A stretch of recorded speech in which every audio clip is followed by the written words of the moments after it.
Welcome to ADHD-Friendly. I am Patty Blinderman. I am a professionally certified ADHD coach. I've been doing this since 2012, if you can believe that. Um, Created the podcast to share helpful tips that I'm always looking for to create more ease in my life. I share them here in the hopes they do the same for you. This is episode 229. I can't believe it.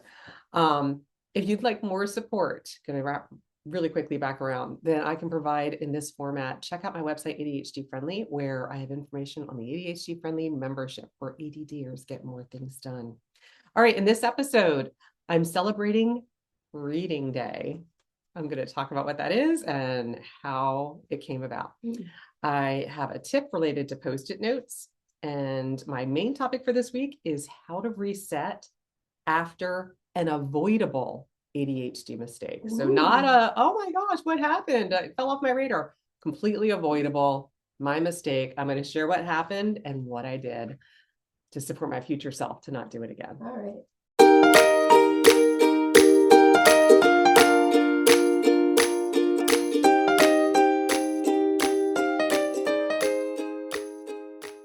All right, so as we do, we're going to start with my celebration. And it's reading day. I have no notes here. And I'm like, why are there no notes? I'm like, because it was reading day. So I'm like, I don't need notes. I know exactly what I want to celebrate here. So I work with a lot of college students, and college students have a thing each semester after the last day of regular classes and before the first day of exam period. Okay. So the day in between those two is reading day. And we didn't have this when I was in college. I don't know when this came about. I probably need to dive in and research like what's the origin story of reading day. But ever since I saw it on the first syllabi of a student, I thought, reading day, that's amazing. Well, it's been 12 plus years that I've been coaching students, 13 plus years. I've lost track. 14. I'm in my 14th year. I don't know. I can't do the math. 2012. You do the math. I don't math. Don't. Becca always says, don't make me math. It never connected in my brain to structure a reading day for myself until a few weeks ago. I'm always printing articles. I don't like to read articles online. So when I find something I like, I print it out. And I have this growing folder of work, like my business articles that I want to read. Yeah. They're all about things that interest me related to ADHD or how I think it could apply to somebody with ADHD. And it was getting stacked. I bet, yeah. And so it started to become a toleration. And I thought, what if I designated a reading day for myself and just carved out, I thought a Friday would be best. Yeah. Because it would motivate me to get my work done earlier in the week so I could give myself the Friday reading day. I blocked my schedule so nothing else was going on. And so reading day looked like this. Instead of working from 8 until 1, which is my normal schedule on Fridays, and then if I have everything done at 1 o'clock, I break for lunch and I'm done. That's like my reward for finishing everything all week. I decided to earmark 8 a.m. to 1 p.m. for reading day. Ooh. And I was just going to go through my file of all of the articles I'd printed out. And I did it. I did it last Friday. Fun. I looked forward to it all week. Yeah. I protected it like I was going out of town or something. I was like, nope. At that time. Unavailable. Yeah. I can't reschedule on Friday. I can't do that on Friday. Nope. Friday is reading day. Yeah. And I had no discomfort with it. It was just, this is what I'm doing. And it's professional reading. I felt very, I not that there'd be anything wrong with giving myself reading day with just, fiction or nonfiction novels, right. But it was a bunch of work reading that I needed to get done. So I sat in my comfy location where the sun was shining. I had my coffee. I had highlighters and little flags to mark different areas. I had a notepad that I can make notes. I had my laptop in case I needed to look something up. I needed all of those things. So I felt like I did a good job setting myself up so I wasn't constantly getting distracted, going to grab more things. And I read everything in that file. Nice. I found 5 really exciting things that I want to bring and share here that will be bigger topics that I'm super excited about. Yeah. And I found a bunch of tools and a bunch of one of the articles referenced different apps that I didn't dive into and researched. Ooh. and learned, no, I don't want those, because I do like to test things out if I'm going to share a reference. I haven't done a lot of apps lately because I'm trying to stay off my phone and off my devices. And I thought, well, maybe they were like money apps. I'm like, well, maybe these will be something. So there's one I'm probably going to try before I talk about the topic around the money app, but the rest I was like, no, I'm gonna let that go. But it was so much fun. And now the file is empty again. Literally went through the whole thing. So huge success. I finished at 12:30. So it only took me 4.5 hours. I had time to spare. And I had time to spare. And here's another little, like, what do they call it when somebody gives you like a backdoor compliment? Oh, yeah. But in a positive way. I don't mean this in a negative way. It was a compliment it was backdoor to me where I realized it was authentic to the person giving it to me. So my husband and I went to dinner that night because we had tickets to go see a play in Chicago, I think I mentioned. And so we had date night, and we went, and when we were having dinner, we've been married, we're coming up on 34 years. So I brought this list of questions to ask somebody that you've known a long time to try to, like, get the conversation. Yeah, like what was the first time you ever, tell me about your favorite this, from childhood, like to see if there were stories we haven't uncovered yet. And so one of the questions was, what's the thing that you admire most about your each spouse? other? Yeah. And I asked my husband that, and he said, you know what, right now I would have to say the first thing that comes to mind is your work ethic. And it was so funny because I immediately went, oh yeah, because I sat around reading all day today with my coffee and my highlighters, and I'm thinking like that looked so luxurious, and like did you throw some bonbons in there with that? But when I was looking at him, he genuinely meant it. Sincere. And I thought, if I do step back and look at what he sees through his lens instead of judging it through my lens, it did take a lot of structure, and he wasn't judging that one day, but of course that's what I was focused on was, after reading day, that's what you're seeing is my work ethic. Every day. Yeah, but I just thought, what a lovely compliment that I first deflected and wasn't allowing myself to see and acknowledge.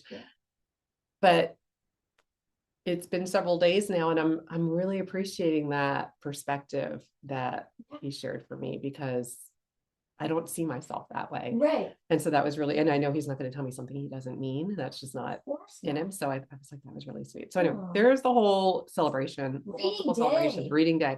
Definitely going to do that again when I get another pile. Like get a bunch more articles. Yeah, it motivates me more too, because sometimes I get like a bunch of things. I always forward them to myself in emails, and I have to print them.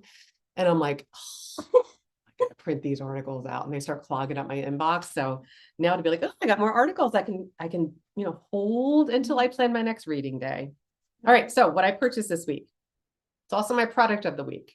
So I'm going to show my happy little set here. Yes. I love this little thing. So this is my product of the week that I purchased this week. And it's also going to be my tip of the week. Ooh. But let's start with the product. It is this 4-pack of Post-it notes. Comes in these lovely 4 sizes. If you are listening to this, check out my YouTube channel, ADHD-Friendly, where it has these little square guys, slightly larger, and then it has the 2 lined ones. Love that. I love the variety. This little 4-pack, $7.29. I don't know if I'm just getting used to inflation, but that sounded super good to me. Where I was like, yeah, I'm going to absolutely buy that. I love the different sizes. I love the sizes and the colors. So the variety is very sparkly. These have 2 times sticking power. I am not a huge fan of the 2 times sticking power. Does that mean like extra strength? Extra sticky, yeah. I do like it because there are certain times where they just lose their stick. Yeah. But what I always want to share from my experience, full transparency, I would say I give them like a 7 out of 10. Like they're really helpful if you really do need them to stick. But I found even on my nice paper, if I leave it there too long, it will pull the paper off. Oh, wow. Not all of it, but it'll take the first layer off. So if there's writing underneath of it, it's really strong. I don't like it being so strong. It pulls my paper apart. Right. And then you said, your writing will go with it. Yep. Yeah. So that's just something to keep in mind. Since it's a product I'm sharing, I want to just to highlight that might be a concern if you're sticking it on something that it could happen with. Be mindful of that, or if you're sticking on something you're going to leave for a while. Yeah. Because I do find it happens more on things I've left the sticky there for a little bit, as opposed to just putting it there and moving, as I'm going through things. So, but I do love the colors and the variety of sizes, because there's always different Yeah. reasons you need different things. Little jot note, a little bit of a more standout. Yeah. Like I think of it as, I always think of this size as my steering wheel note, because it was always the size I keep in my car to write something and stick on my steering wheel, because it's like the perfect size for the center of my steering All wheel. it up. And then the 2-line varieties are nice if you do need a little more structure, Yeah. making a little list or something. Totally. So $7.29 on Amazon. Now, my tip for the week, I wanted to share how using Post-it notes can really help support your ADHD brain Yeah. as a tool. So here's my tip / tool for this week. Think about, again, the various sizes. Becca knows my desk. I have all of these sizes within my finger, like, because I need all different sizes depending on what I'm doing. So they let you capture your thoughts instantly. This is hugely important if your working memory is impacted. That executive function of working memory in my brain is like, is it there? Like it's so minimal. So I do tend to keep my Post-its everywhere. Like I just mentioned, I have it in my car. I have a Post-it note pack in my, like a little guy in my purse. I keep it in my knitting bag, because I keep the nice larger size ones to go down on a pattern. Yeah. It holds my place when I'm moving it down. There's one in the kitchen, there's one on my nightstand, like they're just, there's one in my bathroom drawer, because I'll think of things there and I'll take it and stick it. I actually just used one this morning for that exact reason. So it frees up your brain space to have a way to capture those things. And again, because they stick, you can put it where you need to see it. So if I'm like in a session and something comes up that I have to follow up with, I will write it and stick it on my computer screen. I'm not going to miss it. And it's not going to hurt my computer screen, and it works great. So that's first, capture your thoughts. The next is you can turn a bigger project into multiple steps, literally writing one step out per Post-it. Breaking it down. Yeah. So it can be really helpful. I've had clients do this where they put it on like the countertop and they just go down the list and they just, take them off as they complete each one. It can be just, that lowering resistance. What's the first thing? I just go look at the very first Post-it note and I just do that. It creates a very visual, this is what I'm doing now. This is what I'm doing next. This is what I'm going to do later. Or this is what I have to do. This is what I've started and I need to go back and finish. And this is what I finished. So it's like, need to do, it's progressing, it's done. I love this on a wall. You take like one Post-it and you label it to do, and you stick it at the top, and then all of the Post-its underneath of it on that section are things that have to get done. And then you can have one that's in progress in the middle or done at the end. You can just have to do and done. Keep it whatever works for you. But seeing the progress, the physical, tangible, moving the thing over from one side to the other, it's visually satisfying and rewarding. It activates your brain. It gets the momentum going. And you can see when you're done. It's like when everything gets from the left side to the right side, I'm done. And you have the visual evidence that we're done. If you've ever tried to relax and you're like, I feel like I should be doing something, I love it, because you can look up, nope, nothing on the to-do list. It's all done. It's done. My today list is done. We're not using them to list everything you're going to do for the rest of your life. We're listing what, in this example, what needs to happen today so we can see it and do it. I'll do this on whiteboards. I'll do it. I have like a little folding whiteboard that I use, always within reach, that I'll do to do, done, and I'll just have my stickies, move it so I can move it from room to room if I'm doing different spaces, keeping it really sparkly with the different Post-its.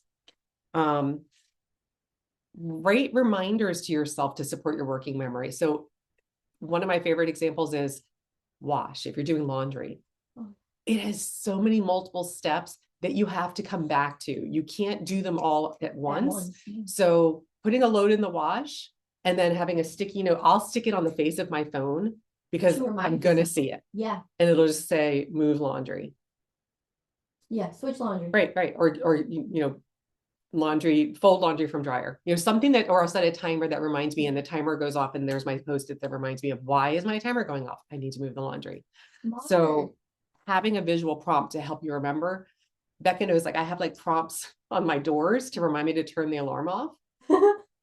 They become wallpaper. If you're using a prompt permanently, like to always remind you, change it up, Switch it up. use a different color so your brain notices it again when it becomes wallpaper. Move it to a different location on the wall, on the mirror, on the door, whatever, wherever it is. So your brain notices it again. It doesn't mean the prompt doesn't work anymore. It means your brain has gotten used to it. So it's not standing out. So simply choosing a different color, writing it in a different color marker or whatever, or just moving the location will make it sparkly again. Next is to leave reminders at the point of performance. So my favorite example in the car was leaving the Post-it, pick up RX on the way home. Don't forget Lily. Like I was always afraid I would forget my youngest at school because it might be like a day I wasn't normally picking her up. Yeah. And so I would put the Post-it on my steering wheel. So as soon as I got in the car, so I wouldn't automatic pilot drive home. And forget. The Post-it's right there. Yeah. Go get her. Okay. That's Thank it. you for my Thank you. reminder. Right. So put it at the point, just like the alarm on the door sticky. Yes. It's reminding me, don't open it. You're going to be sorry. There's an alarm. Yeah. Turn the alarm off before you open the door. So put it at the point that you need to do it. Maybe if you want to take your medication, you put the Post-it on the coffee pot because you're going to go to the coffee pot. Yeah. And it's that, oh, that's right. Right. And like I've had clients that will put the Post-it and they want to take their medicine. Well, then there's like this handy thing called flags that are also made by Post-it, where you can take the flags and like put them down to mark that you've done it each day. So you have maybe Monday through Sunday written at the bottom. You just move the flag so you don't have that. Did I take it? Did I do the thing? Did I take my walk? Like whatever it is you want to track it, you can easily see it.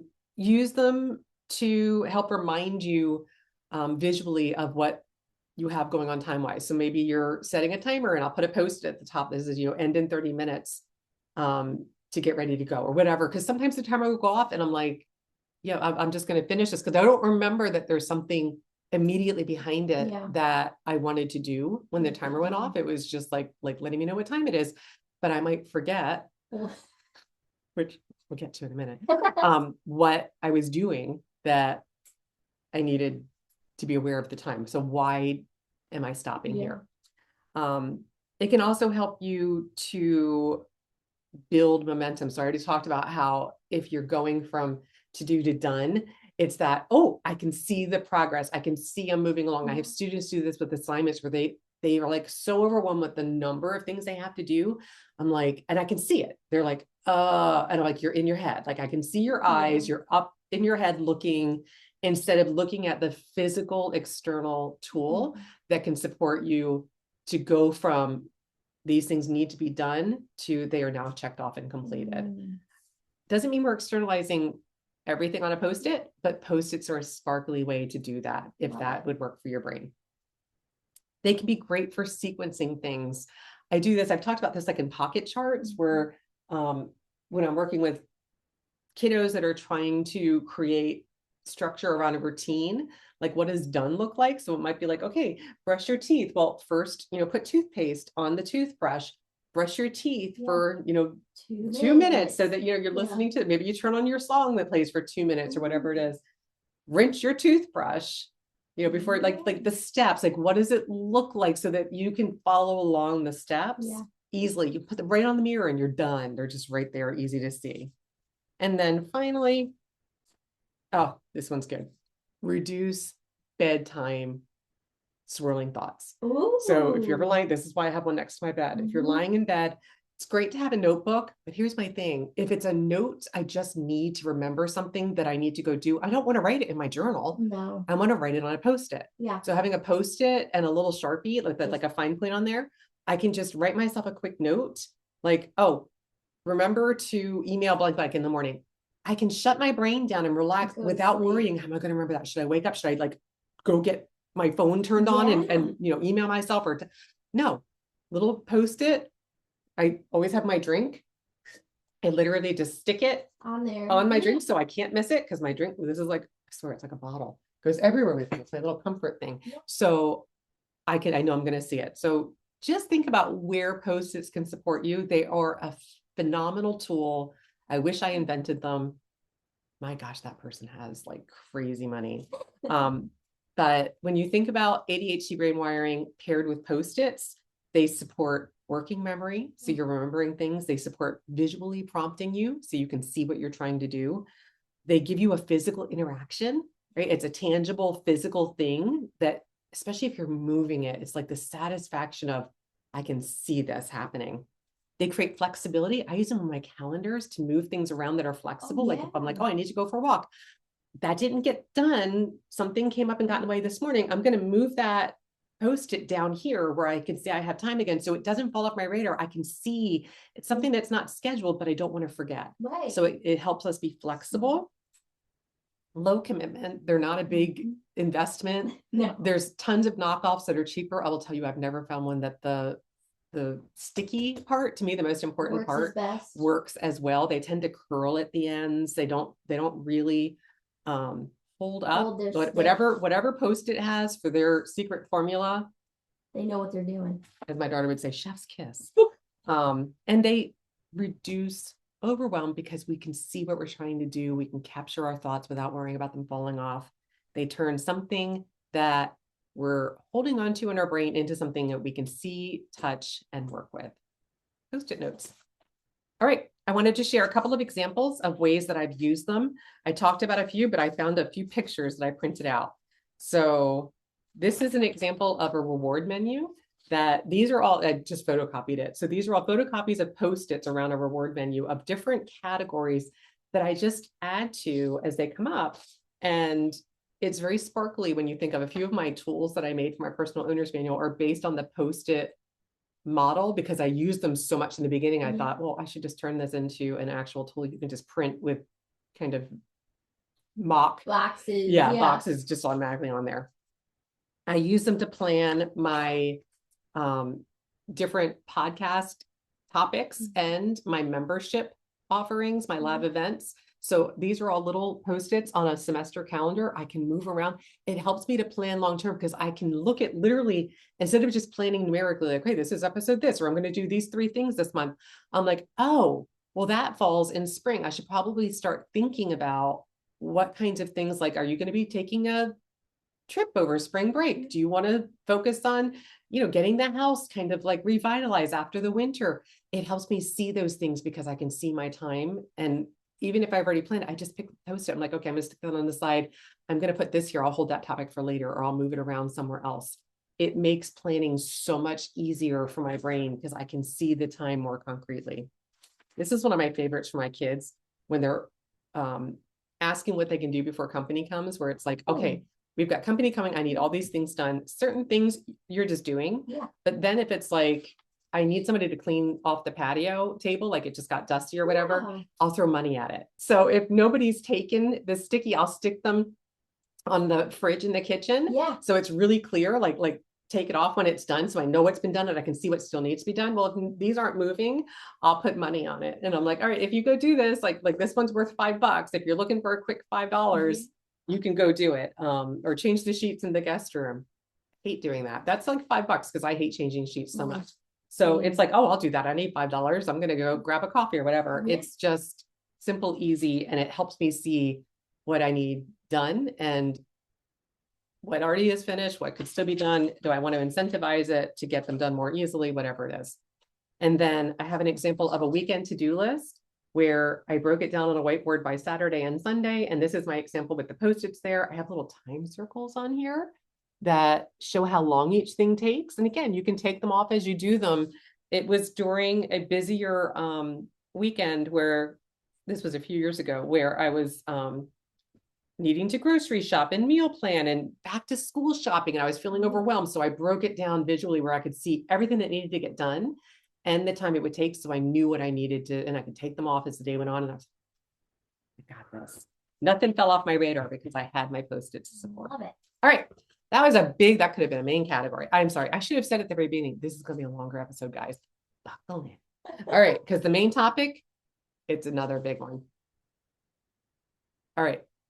Okay. So this is what I'm calling how to reset after an avoidable ADHD mistake. So I'm going to share my example of what I did, which was pretty uncomfortable for me. And then how I've navigated around. So it ends with a success and a win, but it took a little bit to get there. I'm not going to lie. A little bit of rumination, a little bit of beating myself up. I did a couple of things I thought I wasn't really doing anymore. Our brain doesn't just magically never, there's no perfect. Yeah. So it's helpful to always keep that mindset of acknowledging progress. So I'm going to talk about that and share some strategies that I'm using and you might explore for yourself for when it happens. Yeah. Then I'm going to start with a quote from Dr. William Dotson, who always says, with ADHD is not a disorder of knowing what to do. It's a disorder of doing what we know. And so I am completely owning my mistake was absolutely avoidable. I went into it eyes wide open, fully hoping everything would just work out. Yeah. And taking, kind of gambling, just taking my chances, and it didn't. And so then I was in full beating myself up. Okay, so here's the setup. I had my annual physical scheduled this past Monday. So 2 days ago, as I'm recording this, I had to schedule it for 12 p.m. and I have to fast before. This was on a Monday. I never schedule appointments on a Monday if I can avoid it, because it's really hard for me to remember. It throws me off. And I would never schedule a physical at 12 if you have to fast. If I have to fast. But I chose this day and time. I did this because when I made the appointment, I had to change it. It was originally in the morning, but the morning that it was, I have a client. It felt like it would be a lot of effort to move these. It was like a Thursday morning at like 8:20, which would have been perfect, except I had like 3 clients in a row. And it would have been a lot of effort to try to move them when it was scheduled. So even though I had like a couple of months, I could have done this. I decided it would be easier just to move it. And my doctor is very booked up. So this was the one opening they had before my appointment, which was also not scheduled until like March. And I didn't want to wait till March, which I know when this comes out, it's March, but I'm recording this the end of February. So,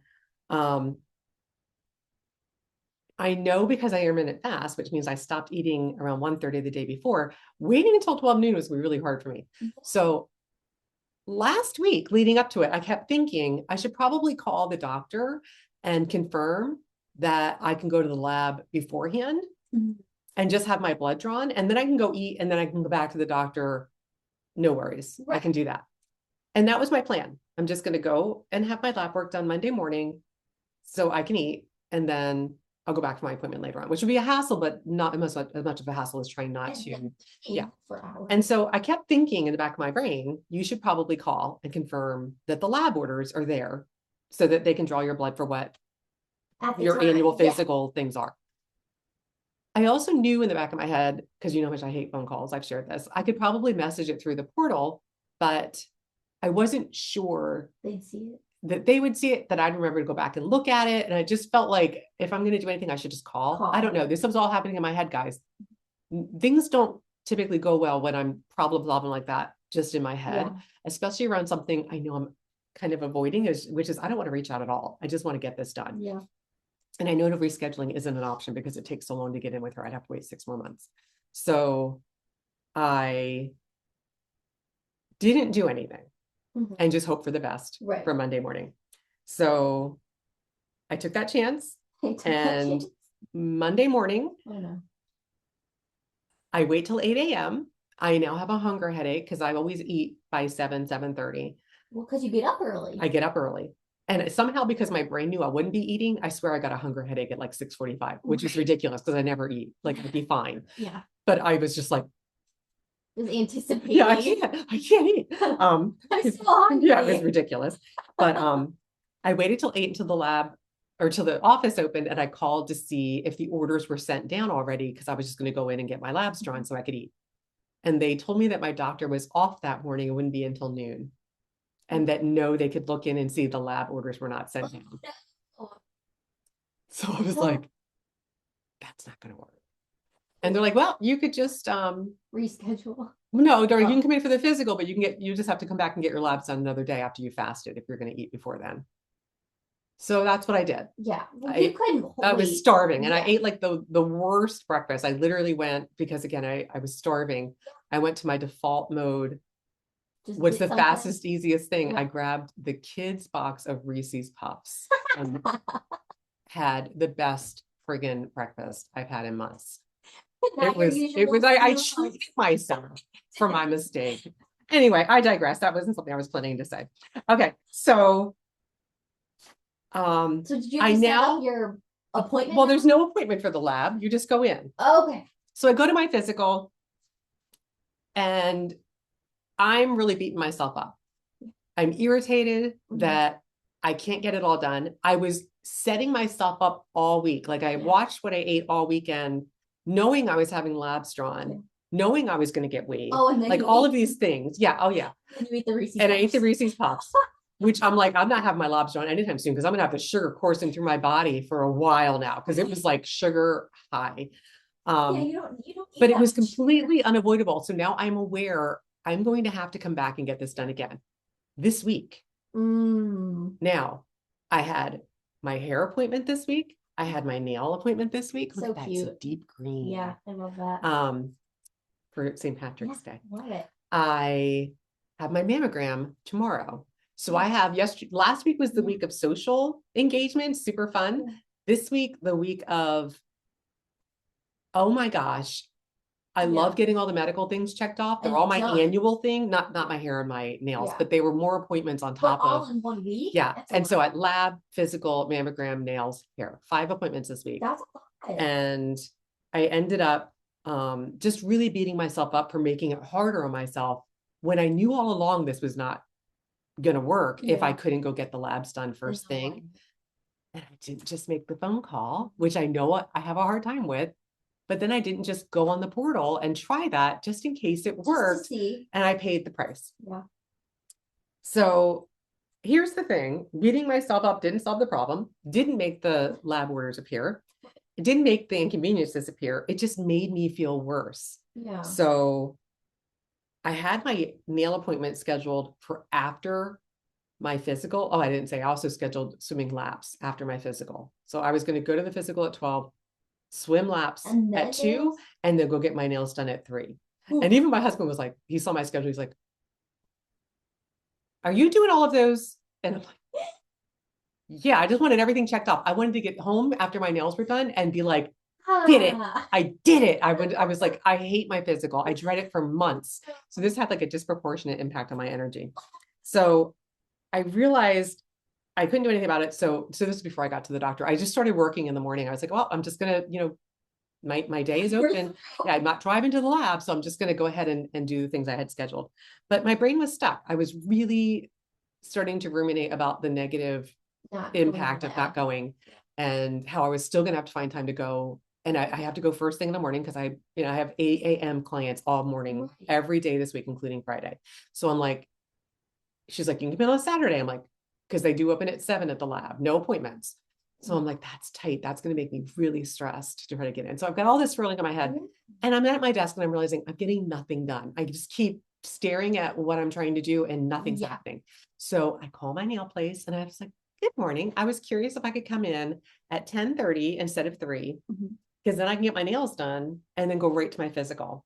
And I canceled the swim laps because I had a splitting headache from not eating, which sounds ridiculous, but no, it doesn't. I had, and because you're not eating your normal breakfast. And the stress of what I created for myself.